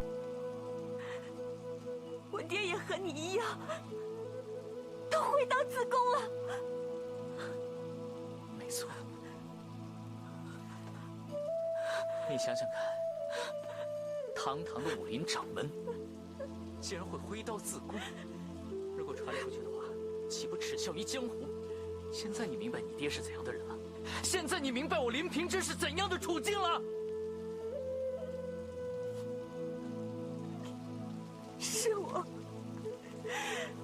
是我错怪了大师哥。其实当时爹跟我说是大师哥偷了袈裟的时候，我也不相信，只是他的武功突飞猛进，连爹也打不过他，所以我才会相信。现在看了这个世界上，相信大师哥的人只有娘一个。大师哥，大师哥，事到如今，你口口声声念叨的还是大师哥。你猜的没错，你娘的确是喜欢你大师哥。为了你大师哥，你娘跟你爹不知道吵过多少次了。其实，在很早之前，你娘就已经发现你爹胡须脱落、声音变尖、行为怪异，她就已经知道你爹在练辟邪剑法。相信现在，你娘也应该知道你爹不是一个男人，但是他一直苦口婆心的劝他放弃修炼。你爹为了敷衍他，就把那件袈裟丢到了窗外。正所谓皇天不负有心人，那天晚上我正好在他们窗户外面聊天，于是那个袈裟就莫名其妙的丢到了我的手里。可是你爹没那么简单，他已经把辟邪剑法的口诀牢记于心，只不过你娘是一时被蒙在了鼓里。你爹是个什么样的人，相信你也明白了。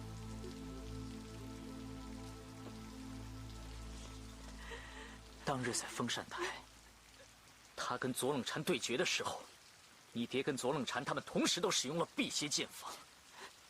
而左冷禅的辟邪剑法则是有形无实，如果不是他剑术底子好，早就被你爹一剑刺死。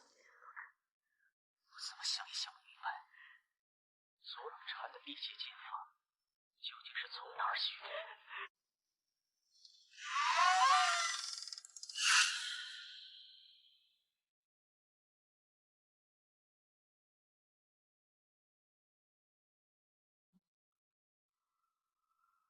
林少侠，林夫人，在下是奉嵩山派左掌门之命前来援手。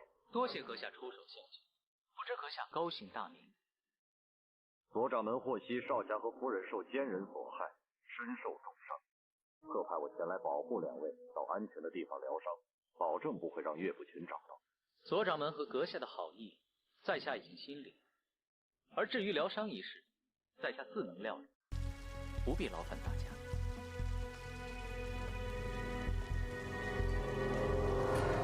请恕在下直言，阁下的双目乃是塞北明陀所伤，不但复明无望，除非是左盟主亲手医治，否则阁下的性命恐怕不保。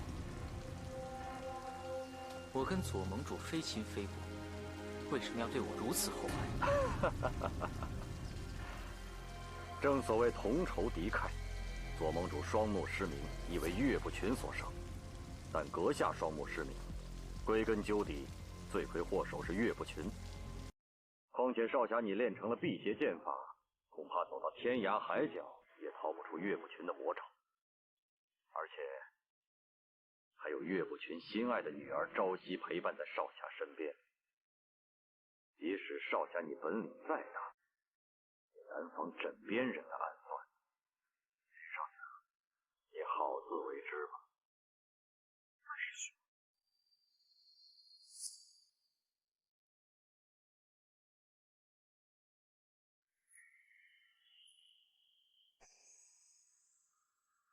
小师妹好眼。没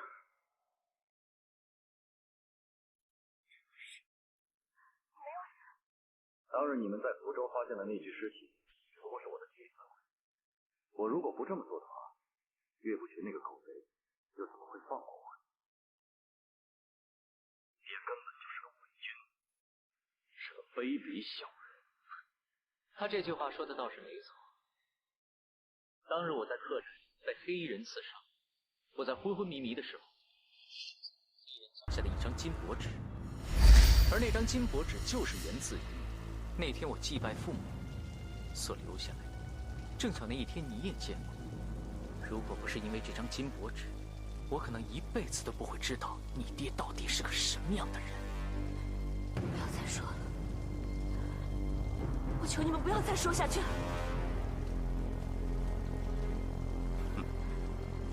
林师弟，当日若不是岳不群发现了我，追出去想杀人灭口，恐怕你真的要魂飞天外。如此说来，我倒是救了你一命。